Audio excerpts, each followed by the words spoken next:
चलो बच्चों, हम लोग जहाँ पे लास्ट क्लास में ख़त्म किया था उसी के आगे कंटिन्यू करते हैं। अगर आपको याद हो तो लास्ट क्लास में मैंने चार्ज रिंग की वजह से उसकी एक्सिस पर इलेक्ट्रिक फील्ड समझाया था कि कैसे इलेक्ट्रिक फील्ड कैलकुलेट करेंगे, और उसका फॉर्मूला क्या आया था वो देखिए।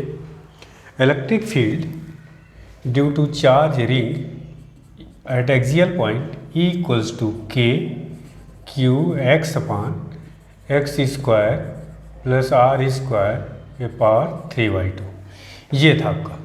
कुछ ऐसे याद करिए, रिंग बनाई गई थी जिसका रेडियस r था, इसकी x डिस्टेंस में हमने पॉइंट P लिया था, और ये आपका यूनिफॉर्मली चार्ज रिंग थी जिस पे टोटल चार्ज कैपिटल Q था, चार्ज डेंसिटी लैम्डा थी, और इसका रेडियस r था। ठीक, तो इसकी एक्सिस पे x डिस्टेंस पर जो इलेक्ट्रिक फील्ड का फॉर्मूला होगा ये होगा, और चूंकि पॉजिटिवली चार्ज है तो ये फील्ड का डायरेक्शन होगा। नेगेटिव होता तो इन्वर्ट की तरफ हो जाता। ठीक, अब इस पर क्वेश्चन पूछा जाता है, इसका एक ग्राफ होता है, ग्राफ ड्रॉ करना कि अगर मैं x को 0 कर दूँ, x को 0 करने का मतलब आप कहाँ पे आ गए, सेंटर पे। तो सेंटर पे इलेक्ट्रिक फील्ड कितनी हो जाएगी, 0। तो E सेंटर इक्वल टू क्या हो गया, 0। कब, जब x इक्वल टू क्या हो गया आपका, 0। और रिंग से अगर आप इन्फाइनाइट डिस्टेंस जाते हैं तब भी फील्ड क्या हो जाएगी, 0। तो at x tends to infinity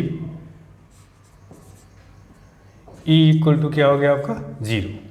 ठीक, x की वैल्यू इन्फिनाइट होगी तो B की वैल्यू 0। इसका मतलब यह हुआ कि यहाँ पे 0 और इन्फिनिटी पे 0 है, बीच में इलेक्ट्रिक फील्ड है। तो क्वेश्चन ये आता है कि ड्रा द ग्राफ। दूसरी चीज़, find the maximum electric field. तीसरा पॉइंट कि किस पॉइंट पर इलेक्ट्रिक फील्ड की वैल्यूज मैक्सिमम होगी। क्वेश्चन ये है, find the distance from centre where electric field is maximum. Electric field is maximum and maximum field and E max. ठीक, ये निकालना है। यहाँ पे 0, इन्फिनिटी पे 0, तो बीच में कहीं मैक्सिमम होगा। कहाँ पर मैक्सिमम होगा वो वैल्यूज़ निकालनी है, और इलेक्ट्रिक फील्ड की मैक्सिमम वैल्यूज़ क्या होगी वो आपको कैलकुलेट करना है। तो देखिए कैसे कैलकुलेट करेंगे। यहाँ पे हम लोग मैक्सिमम मिनिमा की हेल्प लेंगे। पहले कभी भी फिजिक्स में जब भी आपको किसी चीज़ को मैक्सिमम या मिनिमम करना हो तो उसको डिफरेंशिएट करिए। देखिए कैसे इसको सॉल्व करेंगे। सबसे पहले तो आपको E इक्वल टू दिया हुआ है, देखिए formula K Q x upon x square plus are square पे पावर 3/2। इसको डिफरेंशिएट करिए, d by d x calculate करिए पहले आप। डी बाई डी एक्स कैसे कैलकुलेट करेंगे, डिफरेंशिएशन का formula u upon v rule apply करेंगे, कोसेंट रूल। ठीक है, देखिए क्या होगा ये। अब आप डिनोमिनेटर का स्क्वायर करेंगे पहले, X square plus are square पे पावर, इसका स्क्वायर करेंगे क्या हो जाएगा, 3। डिनोमिनेटर लिखेंगे X square plus are square पे power 3/2। Differentiation of numerator, X का 1 हो जाएगा तो यहाँ आएगा K Q minus numerator K Q X differential of denominator, तो इसका डिनोमिनेटर का जाएगा 3/2 X square plus are square power 1/2 into 2x। ये कंप्लीट डिफरेंशिएशन होगा। ठीक है, अब for maximum value of E, for maximum value of E क्या होती है कंडीशन मैक्सिमम वैल्यू की, d E upon d x equal to 0। D E upon d x equal to 0, इसको 0 करेंगे तो देखिए दिस इक्वल टू, जब आप 0 करेंगे तो डिनोमिनेटर तो चला गया 0, सिर्फ न्यूमरेटर होगा आपका। देखिए न्यूमरेटर में क्या लिखा जाएगा, और न्यूमरेटर में देखिए यहाँ पे पावर 1/2 है, यहाँ पे पावर 3/2, तो पहले ये कॉमन हो जाएगा। एक तो 2 यहाँ कैंसिल हो रहा है, और यहाँ से के क्यू कॉमन हो रहा है, तो कॉमन लेकर के लिख रहा हूँ K Q x square plus are square power 1/2। देखिए फर्स्ट टर्म में क्या बचेगा, इस पे पावर 3/2 है, तो यहाँ बचा आपका x square plus are square. ठीक, क्योंकि x square plus are square power 1/2 common हो चुका और के क्यू भी कॉमन हो चुका है। यहाँ से देखिए के क्यू कॉमन हो गया तो यहाँ आया 3x, ठीक है, -3 और x ये है 3x स्क्वायर, और ये तो कॉमन ही निकल चुका, 2 कैंसिल हो चुका, ये बचा आपका दिस इक्वल टू क्या हो गया 0। अब ये पूरा का पूरा टर्म कहाँ जाएगा 0 में, तो ये बचेगा। और यहाँ से देखिए ये आ गया x square minus 3x square, तो ये आ गया r square minus 2x square equal to 0, या 2x square equal to r square. ठीक है, यहाँ से आपका आएगा x square equal to r square upon 2, तो x इक्वल टू आ गया प्लस माइनस आर अपान √2। ये आपको याद होना चाहिए कि x equal two plus minus मतलब रिंग के राइट में भी और लेफ्ट में भी, r अपान √2 इसको सॉल्व करेंगे तो ये आएगा प्लस माइनस 0.707 r। ठीक, तो ये जो वैल्यूज़ है यहाँ पर आपका जो फील्ड होगा, इलेक्ट्रिक फील्ड की वैल्यूज मैक्सिमम होगी। ये तो आपने x की वैल्यू निकाली, अभी इसका ग्राफ बताते हैं। तो ये वैल्यू आपको याद होनी चाहिए, r अपान √2 पर इलेक्ट्रिक फील्ड की वैल्यूज क्या होगी, मैक्सिमम होगी। दूसरी चीज़, इलेक्ट्रिक फील्ड की मैक्सिमम वैल्यूज कैसे निकालेंगे, अब ये है x की वैल्यू r अपान √2 यहाँ पे पुट कर दी x की जगह पे, तो देखिए क्या आएगा, देखिए यहाँ पे E max equal to k Q, x की वैल्यूज क्या पुट करनी है r अपान √2, और नीचे क्या आ जाएगा देखिए एक्स स्क्वायर मतलब r square upon 2 plus are square, इस पे पावर क्या हो जाएगा 3/2। इसको जब आप सॉल्व करेंगे तो ये आएगा 2 upon 3√3 K Q upon are square. This is the maximum values, और ये आप मैक्सिमम वैल्यूज़ नोट करेंगे। और इसका एक ग्राफ होता है, ग्राफ देखिए कैसा होता है, ग्राफ यही ड्रॉ कर देता हूँ, ध्यान दो बेटा, नोट कर लीजिए इसको, और ग्राफ यहीं पे ड्रॉ कर देता हूँ बीच में। ग्राफ इसका कुछ ऐसा है, देखो इसको, ये आपका इलेक्ट्रिक फील्ड, इधर आपका x, या x ऐसे लिख लेते हैं x, तो ग्राफ इसका कुछ ऐसा आएगा बेटा, और इधर ऐसे, ये है आपका x equal to R upon √2, और ये जो वैल्यूज़ है x equal to minus R upon √2, ये ग्राफ। ठीक है, तो ये आपको ग्राफ पता होना चाहिए, ये पता होना चाहिए रिंग से कितनी दूरी पर जो इलेक्ट्रिक फील्ड है वो मैक्सिमम होता है।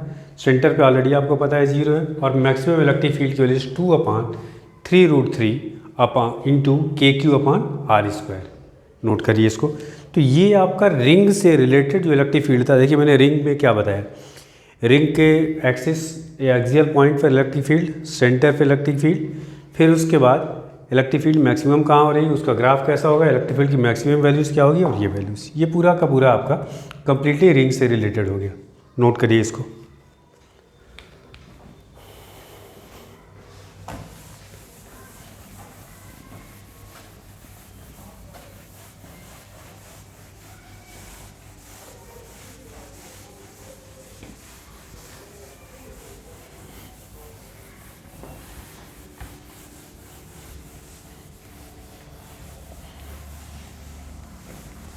चलिए नेक्स्ट पार्ट इसका देखते हैं।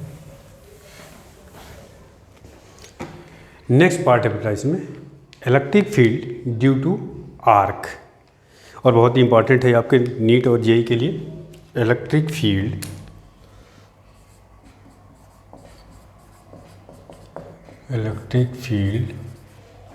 Due to arc. ठीक, देखिए इसका फिगर पहले ड्रॉ करते हैं। सपोज कर लीजिए ये एक आर्क है ना, जिसका रेडियस है r। ठीक, और ये आपका यूनिफॉर्मली चार्ज्ड है, चार्ज डेंसिटी आपको दे रखी है लैम्डा। ठीक, इस आर्क से जो सेंटर पे एंगल बन रहा है ये टोटल एंगल आपका अल्फा है। ठीक, यहाँ सेंटर पे आपको इलेक्ट्रिक फील्ड कैलकुलेट करनी है। अब तरीका वही होगा, क्योंकि पूरी रिंग से या आर्क से तो आप कैलकुलेट नहीं कर सकते। क्या तरीका बताया गया था आपको? सिर्फ पॉइंट चार्ज से इलेक्ट्रिक फील्ड निकालने का फॉर्मूला पता है KQ/R²। तो पहले इस आर्क को हम लोग क्या करेंगे, तोड़ेंगे। मान लीजिए थीटा पे जाके डी थीटा का, ये थीटा पे जा करके डी थीटा के एक एलिमेंट ले लिया, ये छोटा सा एलिमेंट जिसको हम कह रहे हैं DL। ठीक, इस DL में सपोज कर लिए चार्ज है DQ, तो DQ की वैल्यू कितना हो जाएगा, लेमडा इंटू DL। और DL की वैल्यू कितना आएगी, इसका रेडियस R है, थीटा है, तो ये आपको पता है R इंटू डी थीटा। ये एंगल कितनी है, डी थीटा। तो ये जो हमने इसका जो स्मॉल एलिमेंट लिया जिसमें चार्ज DQ है, जिसकी वैल्यूज लेमडा DL या lambda R into D theta. आपको पता है कि L इक्वल टू क्या होता है, R थीटा। ये फॉर्मूला पढ़ा होगा, L equal to R theta, R equal to radius into angle. उसी का यूज़ किया गया, DL के R इंटू डी थीटा हो गया। अब एक चीज़ ध्यान रखिए, सबसे चलिए DQ तो निकल गया, इसकी वजह से इस स्मॉल चार्ज की वजह से फील्ड का डायरेक्शन किधर होगा, इधर D, और D की वैल्यू लिखते हैं। आपको पॉइंट चार्ज से फॉर्मूला पता है, DE equal to K, DE equal to KQ/R²। तो देखिए KQ की जगह क्या आ जाएगा यहाँ पे DQ, और यहाँ से यहाँ की डिस्टेंस कितनी है, रेडियस है, तो ये आपका हो गया R²। DQ की वैल्यू रख लीजिए आप, K lambda R D theta upon R²। ये कैंसिल हो गया, तो ये आ गया K लेमडा अपान R डी थीटा। ये हो गया DE की वैल्यूज़। कोई दिक्कत? अब एक चीज़ देखिए, मैंने आपको बताया कि था कि इस D को इंटीग्रेट करते समय एक चीज़ ध्यान रखेंगे कि जितने भी एलिमेंट हों सभी एलिमेंट से फील्ड का डायरेक्शन सेम होना चाहिए, तभी हम इसको डायरेक्टली इंटीग्रेट कर सकते हैं। अदरवाइज इसको हम लोग क्या करेंगे, तोड़ेंगे। इसके हॉरिजॉन्टल कंपोनेंट और वर्टिकल कंपोनेंट को अलग अलग इंटीग्रेट करेंगे। ये थीटा है तो ये भी एंगल आपका थीटा हो गया, तो ये कंपोनेंट कितना हो गया, DE cos थीटा, और ये कंपोनेंट हो गया DE sin थीटा। समझ में आ गई बात? अब देखिए ये कंपोनेंट और ये कंपोनेंट दोनों को अलग अलग इंटीग्रेट करेंगे। D की वैल्यू ऑलरेडी आप निकाल चुके हैं। तो E मान लेते हैं, ये आपका वर्टिकल कंपोनेंट, इसको मान लेते हैं हॉरिजॉन्टल कंपोनेंट। तो E horizontal component equal to integration of DE cos theta, और लिमिट कितनी होगी, देखिए यहाँ से 0 से लेकर के कितनी आएगी लिमिट इसकी, अल्फ़ा, 0 से अल्फ़ा।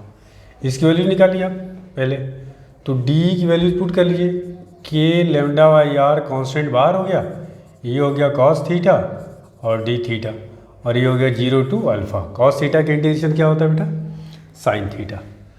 तो sin थीटा यहाँ लिखेंगे आप, तो ये आएगा K लेमडा/R sin थीटा, लिमिट हो गई आपकी 0 टू अल्फ़ा। तो ये आया फाइनली EH हॉरिजॉन्टल कंपोनेंट।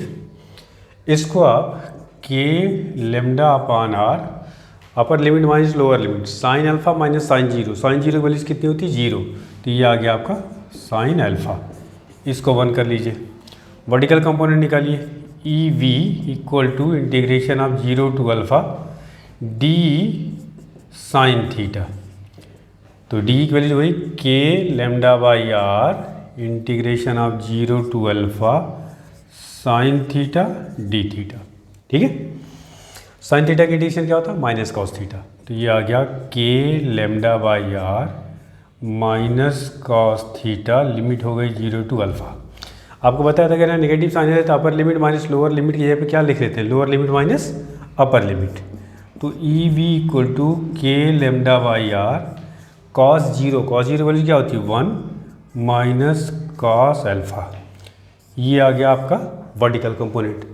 अब दोनों कंपोनेंट अगर आपको पता है और दोनों एक दूसरे से कितने एंगल पे हैं, 90 डिग्री पे, तो रिजल्टेंट कैसे निकालते हैं वेक्टर में, R equal to √a² plus b²। तो रिजल्टेंट जो इलेक्ट्रिक फील्ड होगी, देखिए क्या आएगा बेटा, देखो इधर ध्यान से, E net equal to under root E V square plus E H square, horizontal और वर्टिकल का। ठीक है, नहीं कि इसको नोट करिए, मिटाऊँ थोड़ी जगह बने, फिर इसको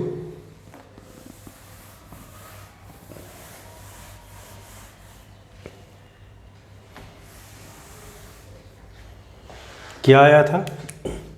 एक तो हॉरिजॉन्टल कंपोनेंट कितना आया था, E H equal to K lambda by are sine alpha, और वर्टिकल कंपोनेंट कितना आया बेटा, ये देखिए K lambda by are 1 minus cos alpha. ठीक है, और ई नेट देखिए, दोनों अगर वर्टिकल कंपोनेंट है तो ये होता है E V square plus E H square under root. ठीक, अब दोनों वैल्यूज़ को रख करके सॉल्व कर लेते हैं, जो भी रिजल्ट आएगा वही आपका फाइनल रिजल्ट होगा। थोड़ी सी ट्रिग्नोमेट्री लगेगी बेटा इसमें, देखिए क्या है। तो ई इक्वल टू आया, इसका स्क्वायर करिए, K square lambda square r square sine square alpha under root में प्लस ये क्या आएगा, K square lambda square upon are square within bracket 1 minus cos alpha का होल स्क्वायर। ये तो कॉमन हो जाएगा, कॉमन और अंडर रूट से बाहर आ जाएगा K lambda by are, under root में आपका आया साइन स्क्वायर अल्फा, इसको A minus B whole square से ओपन कर दिए, 1 plus cos square alpha minus 2 cos alpha. तो देखिए cos square alpha plus sine square alpha 1 और ये 1 2, तो यहाँ पे आ जाएगा K lambda by are under root 2 minus 2 cos alpha. ठीक, इसको ले सकते हैं आप K lambda by are under root 2 common ले लिए 1 minus cos alpha, K lambda by r, ठीक है, अंडर रूट कॉस अल्फा कैसा फॉर्मूला अप्लाई करिए, 1 कैंसिल हो जाए तो ये हो जाएगा 1 माइनस, देखिए कॉस अल्फा का फॉर्मूला होगा, यहाँ पे लिख दे रहा हूँ 1 minus 2 sign square alpha by 2। तो जब ये लिखेंगे आप तो 2 तो ये 1 तो कैंसिल हो जाएगा, बचेगा आपके पास क्या 2 साइन स्क्वायर अल्फा बाई 2, तो 2 2 जा 4, तो ये बाहर आ जाएगा 2, तो ये आ जाएगा 2 K lambda by are sine alpha by 2। यह net electric field E net ये होगा आपका। बात समझ में आ गई। तो ये सबसे important formula net electric field due to arc. ठीक है, नोट करिए इसको, फिर इसका और एप्लीकेशन थोड़ा बताऊं।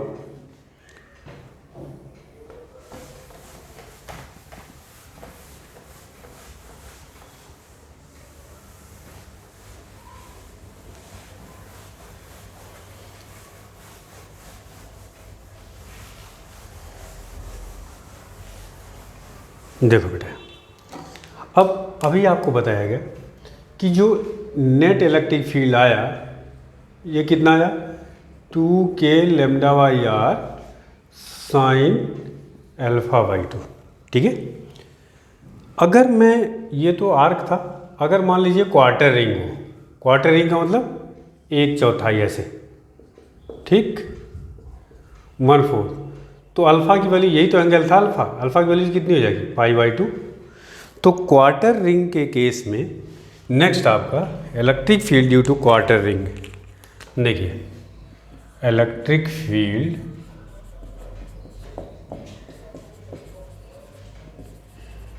ड्यू टू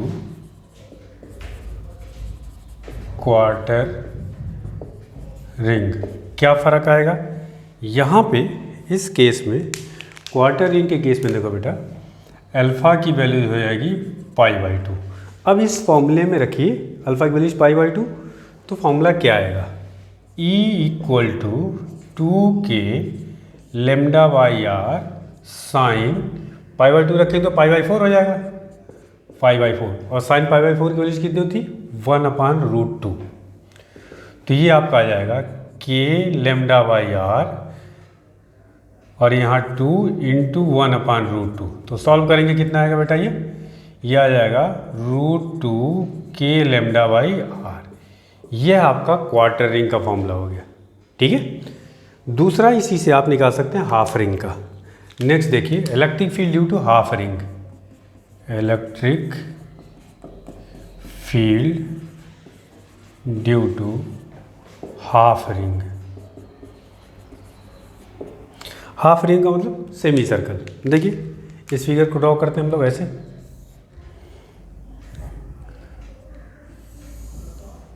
ये हाफ रिंग हो गया। मान लीजिए पॉजिटिवली चार्ज है, ठीक। तो ध्यान रखिए हाफ रिंग में अल्फ़ा की वैल्यूज कितनी हो जाएगी। आप इस फिगर को ऐसे भी बना सकते थे, देखिए ऐसे, ये ठीक है। तो अल्फ़ा की वैल्यूज कितनी हो गई, पाई। ये पूरी एंगल कितनी आ गई आपकी, पाई। पाई का मतलब 180 डिग्री। तो इस फॉर्मूले में रखिए आपका, तो E इक्वल टू साइन यहाँ जब 180 रखें 180/2 कितना हो जाएगा 90, और साइन 90 वैल्यूज क्या होती है 1। तो फॉर्मूला कितना आ जाएगा, E equal to 2k lambda by are.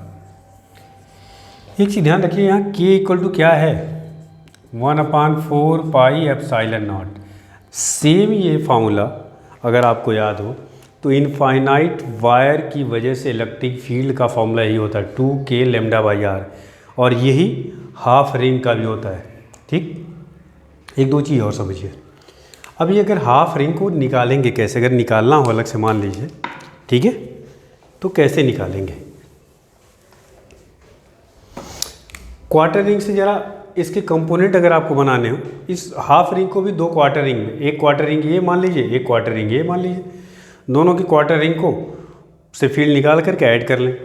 Quarter ring से मान लीजिए डायरेक्शन आपको मार्क करना, तो कैसे मार्क करेंगे, किधर होगा फील्ड का डायरेक्शन। देखिए एक कंपोनेंट इधर आएगा और इसका एक कंपोनेंट किधर आएगा, क्योंकि नेट इसका किधर आना है, इधर। देखिए अभी आपको रिजॉल्व किया गया था, तो ये ध्यान रखिएगा दोनों जो एंड पॉइंट्स हैं उसके अपोजिट उनके कंपोनेंट्स होंगे।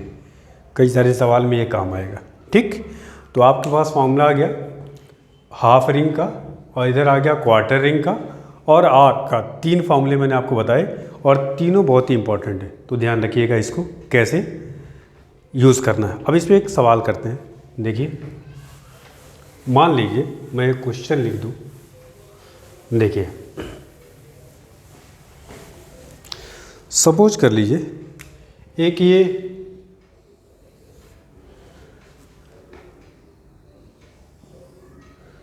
फुल रिंग है, ठीक है, इस पे नेगेटिव चार्ज है, इधर वाले क्वार्टर पे पॉजिटिव, यहाँ पे भी पॉजिटिव है, यहाँ पे भी पॉजिटिव है। ठीक। चार्ज डेंसिटी लैम्डा है, यहाँ पे भी लैम्डा, इधर भी लैम्डा, और इधर आपका माइनस लैम्डा। ठीक। आपसे सेंटर पे इलेक्ट्रिक फील्ड पूछा गया है, find the electric field at the centre due to this ring. कैसे करेंगे ध्यान दीजिए। सबसे पहली चीज़ तो इसको चार अलग अलग क्वार्टर रिंग में तोड़ लीजिए। मान लीजिए ये पहला रिंग है, ये दूसरा है, ये तीसरा है और ये चौथा है। 4 क्वार्टर रिंग्स हो गए। पहले इस क्वार्टर रिंग की वजह से इलेक्ट्रिक, अच्छा क्वार्टर रिंग का तो आपको पता ही है कितना होता है फॉर्मूला, ठीक है। क्वार्टर रिंग देखिए लिखा हुआ है आपके पास, कितना होता है के क्वार्टर रिंग का, एक क्वार्टर रिंग की वजह से के लैम्डा बाई आर √2, ये होता है क्वार्टर रिंग की वजह से। ठीक। अब ध्यान ये देना है कि क्वार्टर रिंग से कैसे फील्ड का डायरेक्शन मार्क किया जाए, दोनों कंपोनेंट्स को कैसे मार्क किया जाए। इस क्वार्टर रिंग से अगर निकालना हो, मान लीजिए ये तो क्वार्टर रिंग से ये फॉर्मूला आपका है, डायरेक्शन कैसे मार्क किया जाए इसकी वजह से। देखिए ये आपका इस क्वार्टर रिंग से जब आप मार्क करेंगे नेगेटिव वाले से, या इसको मिटा दे रहे हैं, नंबर खाली लिख दे रहे हैं, ठीक। इसकी वजह से एक कंपोनेंट, मैंने क्या बताया, सपोज के लिए अगर ये पॉजिटिव वाला पहले लेते हैं, इसकी वजह से एक कंपोनेंट इधर आएगा, एक कंपोनेंट इधर आएगा, और हर कंपोनेंट की वैल्यूज कितनी होगी अभी आपको बताया जा चुका है। तो कंपोनेंट्स, इसके दो कंपोनेंट, इसके दो कंपोनेंट, इसके दो कंपोनेंट और इसके दो कंपोनेंट, कुल कितने कंपोनेंट्स होंगे 8। अब इन 8 कंपोनेंट्स को आपको वेक्टरली ऐड करना पता होना चाहिए कि किस तरह से हम इसको ऐड करेंगे, तभी ये सवाल आपसे हो सकता है। ठीक है, देखिए इसको कैसे करा जाए। सबसे पहला काम करें, ये आपका जो आया है फॉर्मूला क्वार्टरिंग का k लेमडा अपान r रूट 2, दोनों को हम लोगों ने ऐड करके निकाला है। ठीक है, यहाँ देखिए इस पहले वाले क्वार्टरिंग से देखिए, अगर ये पॉजिटिव होता तो एक कंपोनेंट इसका इधर आता और एक कंपोनेंट इधर आता। नेगेटिव है तो एक कंपोनेंट इधर आ जाएगा k लेमडा बाई आर, और एक कंपोनेंट किधर जाएगा, इधर k लेमडा बाई आर, इस पहले वाले की वजह से हो गया। ठीक, इसी का रिजल्टेंट तो निकालेंगे भाई, टोटल कितना आएगा k lambda by R root 2 ये। अब देखो यहाँ इस पॉजिटिव वाले से किधर आएगा, पॉजिटिव वाले से एक तो इधर जाएगा k लेमडा बाई आर, ये दूसरे वाले से मैं लिख रहा हूँ इस इधर और एक इधर जाएगा, तो ये किधर हो गया k लेमडा बाई आर, दूसरे से हो गया। अब तीसरे से मार करिए, इससे एक इधर जाएगा एक ऊपर जाएगा, तो लेफ्ट एक तो लेफ्ट जाएगा k लेमडा बाई आर, एक ऊपर k लेमडा बाई आर। ठीक, अभी आपको डायरेक्शन मार्क करना बताया था, 3 से हो गया। और चौथे से देखिए, इसका चौथे का एक एंड पॉइंट ये, एक एंड पॉइंट ये, इसका अपोजिट इधर और इसका अपोजिट इधर, तो एक तो इधर आ जाएगा इस डायरेक्शन में और plus k lambda by R, और एक किधर आ गया बेटा, राइट में इधर k लेमडा बाई आर। अब इस चारों का आपको सबका मतलब रिजल्टेंट निकालना है। देखिए इधर 1 2 3 है तो एक इधर है, इधर एक कैंसिल हो जाएगा, चलिए ये खत्म हो गया। इधर 3 है एक इधर, तो ये कैंसिल हो गया, बचा क्या इधर k यहाँ आ गया। फाइनली इसका एक फिगर और बनाया जाए तो ये 2 डायरेक्शन बचे, यहाँ आया 2k लेमडा बाई आर, और इधर कितना आ गया 2k लेमडा बाई आर। ठीक है, इन दोनों का रिजल्टेंट इधर जाएगा, 90 डिग्री पे है। तो रिजल्टेंट आपको पता है वेक्टर में कैसे निकालते हैं, r equal to under root A square plus B square, अगर दो वेक्टर क्वांटिटी 90 डिग्री पे है और दोनों का मैग्नीट्यूड भी चूंकि सेम है, तो r इक्वल टू क्या होता है a अंडर रूट 2, तो ये वैल्यूज कितनी आ जाएगी, दिस इंटू रूट 2, तो 2k lambda by R into root 2। Finally ये रिजल्ट आया। तो नेट इलेक्ट्रिक फील्ड क्या आया बेटा, E net equal to 2k lambda by are under root 2। तो ध्यान दीजिए क्वार्टर रिंग का किस तरह से यूज़ किया गया, डायरेक्शन मार्क कर दिया गया, एक एक कंपोनेंट लिख दिए गए और उनका क्या निकाल लिया, रिजल्टेंट निकाल लिया। समझ में आ रही बात, कोई दिक्कत? चलिए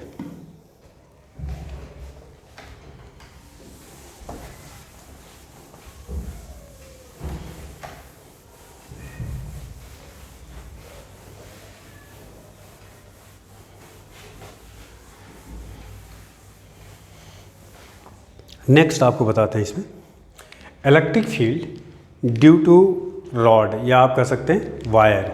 ठीक है, जो कि 2 तरह के इस पे प्रॉब्लम्स होंगे, 2 तरह के आपकी चीज़ें। एक तो अगर रॉड मान लीजिए हॉरिजॉन्टल है, पहला केस इलेक्ट्रिक फील्ड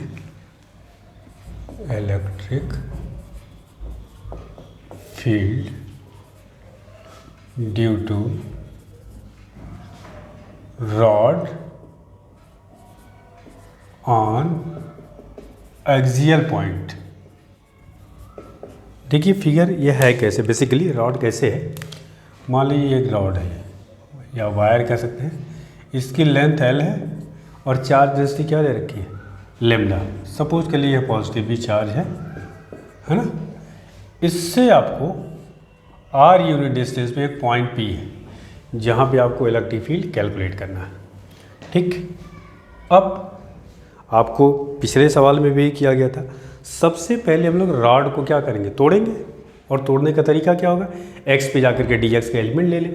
अगर x पे जाकर के dx का एलिमेंट लेते हैं, मान लीजिए यहाँ से, चलिए ये मान लीजिए हमने एक एलिमेंट ले लिया, छोटा सा एलिमेंट, ये कहाँ पे है, ये x पे जाकर के dx का एलिमेंट ले लिया। अच्छा, इस dx का जो छोटा सा एलिमेंट लिया, इसमें चार्ज कितना है, dq इक्वल टू कितना हो जाएगा, लेमडा इंटू dq चार्ज निकल गया। अब इस dq चार्ज से x डिस्टेंस पर पॉइंट P है, तो आपको फील्ड इस dq चार्ज से निकालिए। इलेक्ट्रिक फील्ड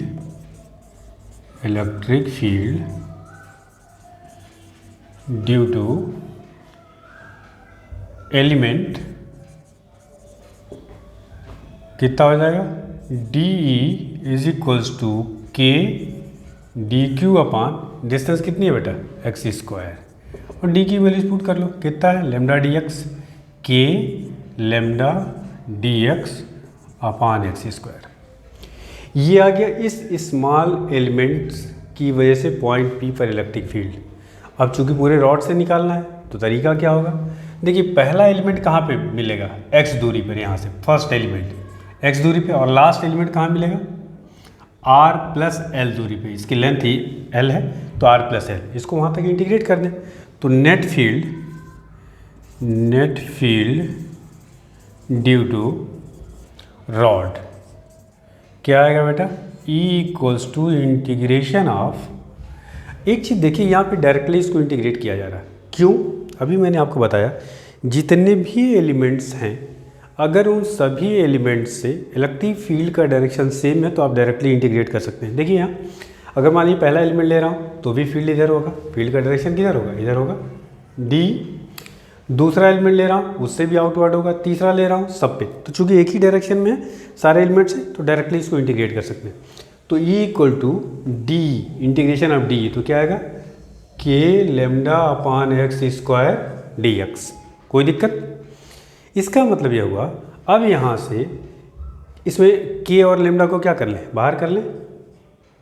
अच्छा लिमिट इसकी कितनी होगी, क्या बताया मैंने, आर से लेकर के आर प्लस एल तक, के लेमडा बाहर, ये हो गया X to power minus two D X, और इसकी लिमिट होगी आर से लेकर आर प्लस एल, ठीक है। इसका इंटीग्रेशन क्या होगा, के लेमडा, इसका इंटीग्रेशन आएगा 1 अपान x are plus L.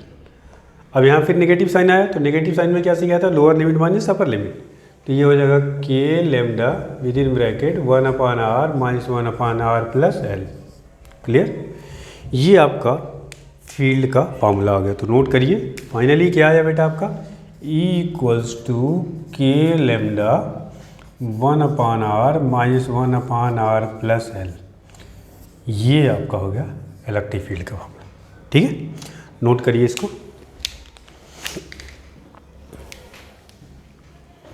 Next है वो काफ़ी इंपॉर्टेंट है, देखिए इसको,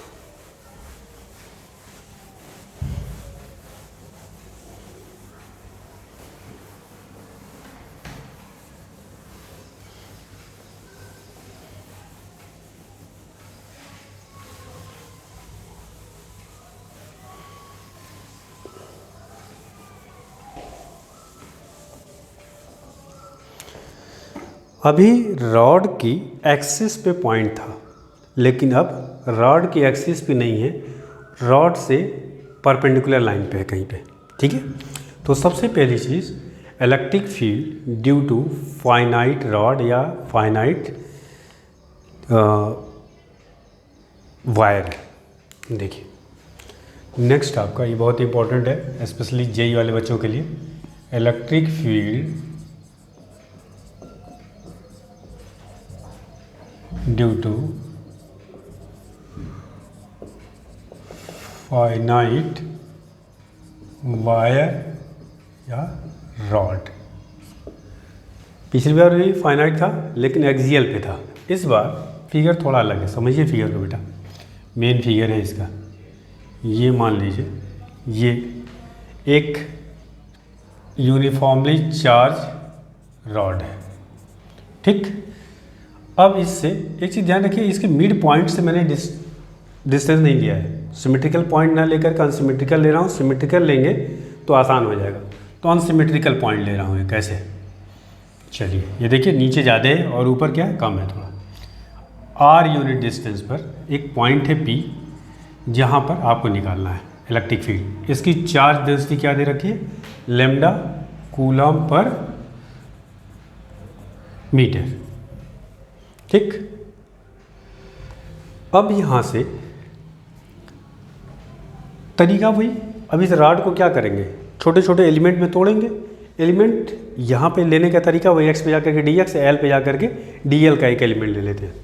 चलिए एस सिमिलर टाइप अभी आपका मैग्नेटिज्म में एक फॉर्मूला आएगा, तो ये ध्यान रखिएगा डेरिवेशन सेम कॉपी होगा। मान लीजिए इस ये पॉइंट 2 है ओ से जा कर के एल पे हमने एक डी एल का एलिमेंट ले लिया, ये है डी एल और ये कितनी है आपका एल है, ठीक। इसको यहाँ से ज्वाइन किया और इसमें चार्ज मान लीजिए कितना है डी क्यू इक्वल टू क्या आ जाएगा लेमडा इंटू डी एल। बात समझ में आ रही है? इसकी वजह से इलेक्ट्रिक फील्ड का डायरेक्शन डी ई इधर होगा, मान लीजिए एंगल फाई है, ठीक। और इस वायर के एंड पॉइंट्स को आप ज्वाइन कर दीजिए यहाँ से, यहाँ और एक यहाँ से, ठीक। इस परपेंडिकुलर लाइन से ये जो वायर का लोअर एंड है ये एंगल है आपका -φ1 और ये एंगल है आपका φ2 अपर एंड का। नेगेटिव और पॉजिटिव क्यों लिया हुआ है ये आपको समझ में आना चाहिए। ये एंगल इधर से, ये एंगल इधर से, एक क्लॉकवाइज या एंटी क्लॉकवाइज, इसलिए एक पॉजिटिव और एक नेगेटिव एंगल लिया गया, ठीक। अब ये डी हो गया, डी की वैल्यूज इस स्मॉल एलिमेंट से डी निकाल लेंगे, फिर उसको इंटीग्रेट कर लेंगे कहाँ से लेकर के -φ1 से लेकर के φ2। तो फाइनली इस डी क्यू चार्ज की वजह से सबसे पहले तो फील्ड निकाला जाए। इस फिगर को मैं बाहर कर रहा हूँ, ये आपका वो पॉइंट था, ठीक है। यहाँ पे एल पे जा कर के डी एल का जो एलिमेंट है जो चार्ज डी क्यू है ये है, और ये आपका कितना एंगल है फाई, और ये फील्ड का डायरेक्शन होगा डी, ठीक। अगर ये फाई है तो ये भी क्या होगा फाई। तो इसका एक कंपोनेंट, क्योंकि यहाँ पे जैसे जैसे एलिमेंट बदलेगा तो डायरेक्शन क्या होगा चेंज होगा, तो इसका मतलब इस डी को हमें क्या करना होगा ब्रेक करना होगा। देखिए कैसे ब्रेक करेंगे, एक कंपोनेंट इधर जाएगा, ये कंपोनेंट हो जाएगा आपका इधर वाला डी कॉस फाई, और ये हो जाएगा डी साइन फाई, दोनों को अलग अलग इंटीग्रेट करेंगे। बट डी की वैल्यूज़ क्या होगी सबसे पहले इसको देखते हैं। ये है बीच में आपका डी इक्वल टू क्या होगा के।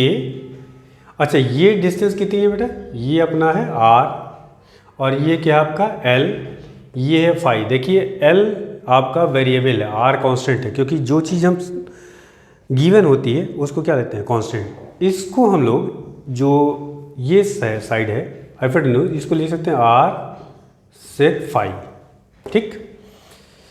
और यहाँ से एक रिलेशन देखिए, L इक्वल टू यहाँ से क्या आएगा इस फिगर में, L equal to R tan phi, L equal to R tan phi. इसको डिफ्रेंशिएट करिए जरा, इसकी ज़रूरत पड़ेगी आगे, R sec square phi D phi, ठीक। इसकी ज़रूरत अभी हमें पड़ेगी डेरिवेशंस में। अब हमने डी की वैल्यूज़ अगर मैं लिखना चाहूँ तो क्या लिखूँगा, के डी क्यू की वैल्यूज़ कितनी है lambda D L upon are square, ये डिस्टेंस आर सेक फाई, तो ये हो जाएगा R square sec square phi. चूँकि आपको पॉइंट चार्ज से आर डिस्टेंस पे, किसी भी पॉइंट चार्ज क्यू से जो आर डिस्टेंस पे इलेक्ट्रिक फील्ड का फॉर्मूला होता है वह होता है के क्यू बाई आर स्क्वायर। तो देखिए के यहाँ डी क्यू और ये डिस्टेंस, फॉर्मूला वही बेसिक वाला यूज़ किया जा रहा है, क्योंकि उसी से सारे डेरिवेशंस आपके आगे बढ़ेंगे। अब ये आगे डी, इसका मतलब integration of D sine phi और डी कास फाई। अब एक चीज़ ध्यान रखिएगा, वायर ये ऐसे है, इस कंपोनेंट ये इस कंपोनेंट को क्या कहेंगे परपेंडिकुलर कंपोनेंट, और इस कंपोनेंट को क्या कहेंगे पैरेलल कंपोनेंट। तो दो कंपोनेंट होंगे यहाँ, एक तो वायर के पैरेलल, दूसरा कंपोनेंट वायर के परपेंडिकुलर। तो दोनों को अलग अलग हम लोग निकाल लें। देखिए सबसे पहले ई परपेंडिकुलर निकालते हैं, E perpendicular component, integration of क्या आएगा perpendicular component D cos phi, और लिमिट कितनी -φ1 से लेके φ2। डी की वैल्यू देखिए क्या है के लेमडा और डी एल, देखिए डी एल की वैल्यू यहाँ से रख लें। कारण क्या है, यहाँ देखिए दो चीज़ वेरिएबल है, और कभी भी इंटीग्रेशन जब करेंगे आप तो एक ही वेरिएबल में होना चाहिए पूरा का पूरा। यहाँ देखिए डी एल आपका वेरिएबल और ये फाई वेरिएबल, फाई तो हमने सपोज किया ना, और एल पे जाकर के डी एल का एलिमेंट हमने लिया है, तो एल भी आपका क्या है वेरिएबल है। तो दो वेरिएबल नहीं रख सकते, इसलिए एक ही में चेंज करेंगे, या तो मैं एल को फाई में चेंज कर दूँ या फाई को एल में, इसीलिए डी एल की वैल्यूज निकाल लिया फाई के टर्म में। आर तो कॉन्स्टेंट आपका, तो देखिए क्या आएगा के लेमडा और डी एल की वैल्यूज पुट कर लीजिए यहाँ से, R sec square phi D phi upon R square sec square phi. ये किसकी वैल्यूज हो गई डी की वैल्यूज इंटू कॉस फाई इसका इंटीग्रेशन -φ1 से लेके φ2। देखिए कुछ कैंसिल होगा, सेक स्क्वायर फाई कैंसिल, एक आर कैंसिल, तो फाइनली ये क्या आया के लेमडा बाई आर -φ1 से लेके φ2 और ये आ गया cos फाई। ठीक, cos फाई का इंटीग्रेशन क्या आएगा sin फाई।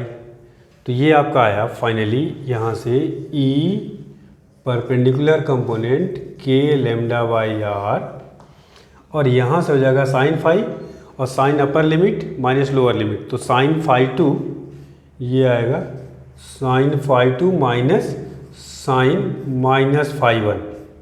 ठीक, माइनस और साइन माइनस थीटा क्या होता है माइनस साइन थीटा। तो ये आपका फाइनली आया E perpendicular component equal to K lambda by are sine phi one plus sine phi two. This is the perpendicular component. इसको नोट करिए बेटा, थोड़ी सी जगह बनाऊं तब आगे कुछ आपको इसमें बताऊं। खैर इधर पैरेलल कंपोनेंट इधर निकाल ही देता हूं, यहाँ पे आ जाएगा पैरेलल कंपोनेंट।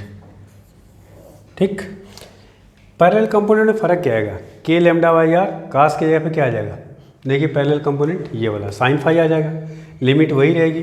तो डायरेक्ट लिख रहा हूँ E parallel component equal to आया K lambda by R integration of -φ1 से लेके φ2 और ये आपका आ गया साइन फाई।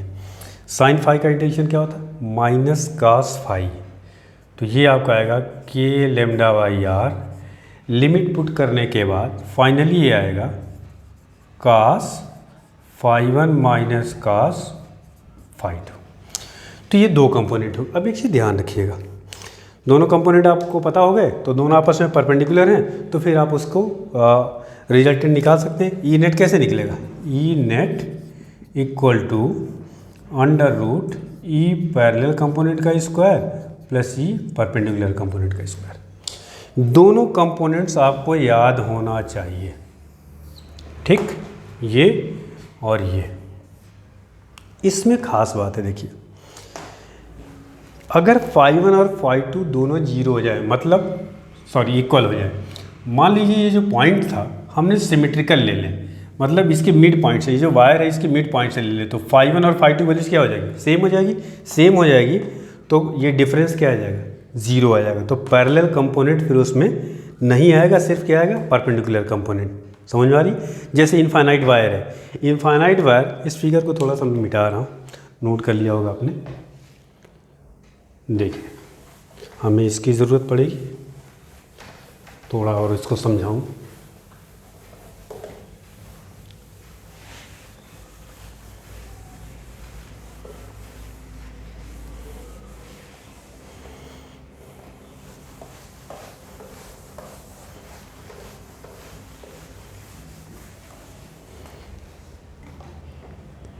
देखो यहाँ बेटा, पहले तो आपका आया E parallel component equal to K lambda by R within bracket cos phi one minus cos phi two, और ई परपेंडिकुलर कंपोनेंट आया K lambda by are sine phi one plus sine phi two.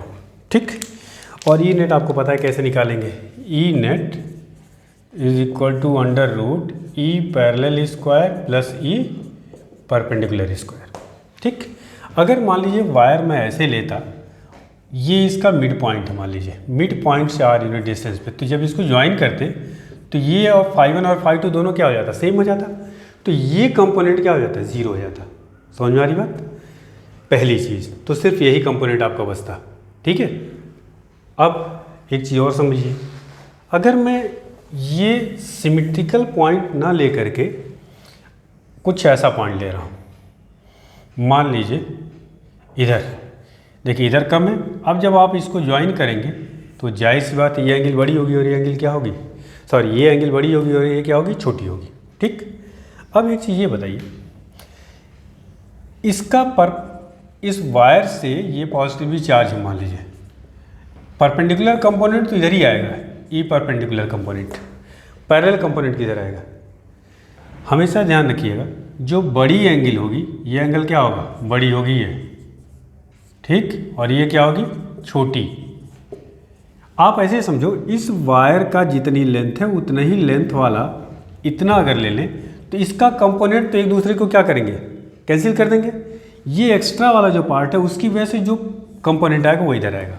तो हमेशा ध्यान रखना है कि जो parallel component है वह हमेशा बड़ी एंगल के अपोजिट साइड में आएगा, और परपेंडिकुलर में तो कोई दिक्कत नहीं है। तो parallel component always opposite to the larger angle, ये तरीका। जैसे मान लीजिए इनफाइनाइट वायर की अगर हम बात करें, इनफाइनाइट वायर भी इसी से निकाला जा सकता है। हालांकि ये दोनों कंपोनेंट अभी इस पे एक आध सवाल करेंगे। तो ये तो फाइनाइट वायर से इलेक्ट्रिक फील्ड के दोनों कंपोनेंट थे, एक तो पैरेलल कंपोनेंट, दूसरा परपेंडिकुलर। इस फॉर्मूले को यूज़ करते इसमें दो तीन चीज़ें आपको ध्यान रखनी है।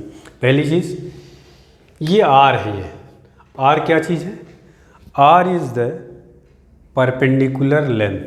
किस पे परपेंडिकुलर है, वायर पे, पहली चीज़। दूसरा चीज़ न्यूमेरिकल करते समय φ1 और φ2, इधर हमारा क्या था φ2 था, इधर क्या लिया था हमने φ1, ठीक है। φ1 और φ2 हमेशा ये जो परपेंडिकुलर लाइन है इससे अपोजिट डायरेक्शन मिलेंगे, एक इधर और एक इधर, और दोनों एंड पॉइंट्स को ज्वाइन करेंगे। दूसरी चीज़, बड़ी एंगल को हमेशा कोशिश करिए सवालों में φ2 लीजिए, ठीक है। ये तीन चीज़ों को ध्यान में रखेंगे तो क्वेश्चन आपका क्या हो जाएगा, आसानी से सॉल्व हो जाएगा। अभी इस पे एक आध क्वेश्चन कर लेते हैं, ठीक है। देखो यहाँ जैसे मान लीजिए एक ये वायर है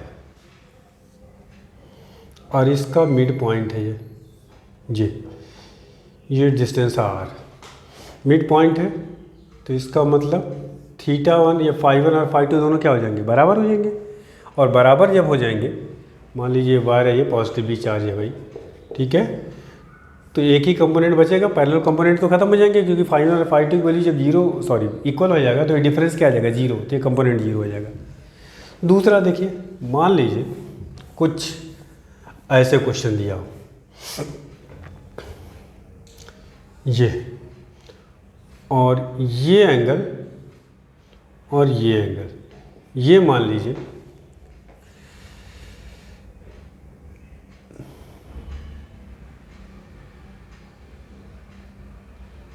30 डिग्री है और ये एंगल मान लीजिए 60 डिग्री है। अब बताइए पैरेलल और परपेंडिकुलर कंपोनेंट का डायरेक्शन मार्क करना हो तो किधर ड्रॉ करेंगे। अच्छा, परपेंडिकुलर कंपोनेंट ये वायर आपका मान लीजिए पॉजिटिवली चार्ज है, ठीक। परपेंडिकुलर कंपोनेंट में कोई दिक्कत नहीं बेटा, आपको पता है कि परपेंडिकुलर कंपोनेंट हमेशा इधर जाएगा, ई परपेंडिकुलर। पैरेलल कंपोनेंट क्या बताया, बड़ी वाली एंगल के अपोजिट, इसका मतलब इधर आएगा ई पैरेलल कंपोनेंट। समझ में आ गई बात।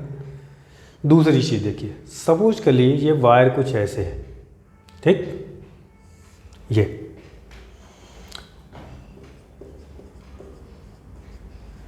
और इससे यह ए डिस्टेंस या आर डिस्टेंस ले लेता हूँ, एक पॉइंट पी है ऐसे, ये वायर नहीं है, ये आर डिस्टेंस पॉइंट पी है, ठीक।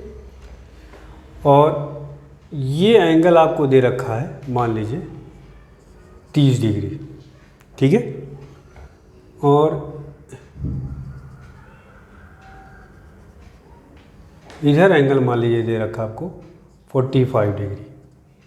अब आपको उस फॉर्मूले में यूज करते समय आर चाहिए, φ1 और φ2 बताइए क्या होगा, ठीक।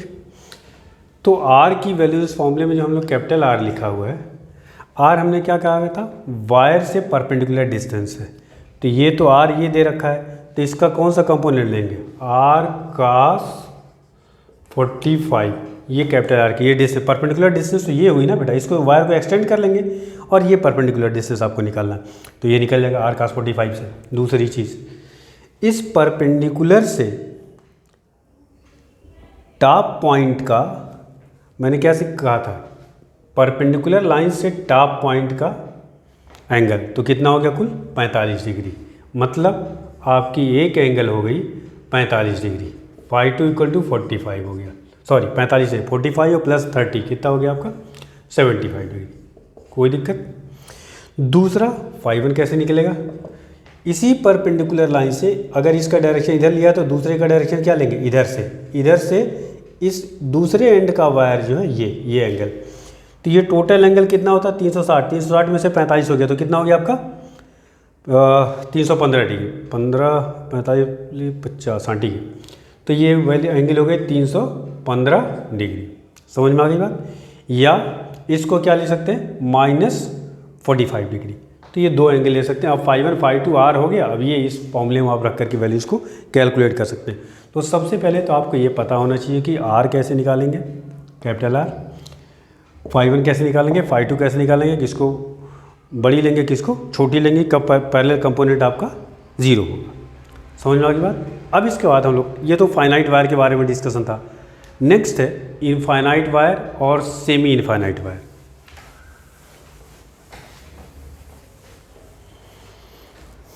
समझिए इसको। Electric field due to,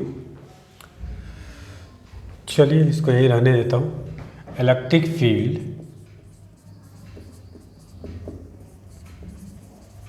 due to infinite wire, infinite wire बहुत ही इंपॉर्टेंट है ये इनफाइनाइट वायर का। देखिए इनफाइनाइट वायर अगर है ये दोनों साइड में, और ये डिस्टेंस मान लीजिए p है, यहाँ पे निकालना है r डिस्टेंस में, ठीक। इनफाइनाइट का मतलब क्या हुआ, एक चीज़ ध्यान दीजिएगा, इनफाइनाइट कोई चीज़ होती नहीं। इनफाइनाइट हमेशा किसी चीज़ के कंपैरिजन में कोई चीज़ होती है। अगर मान लीजिए एक ये मेरा हाथ है, सपोज कर लिए ये 40 सेंटीमीटर है।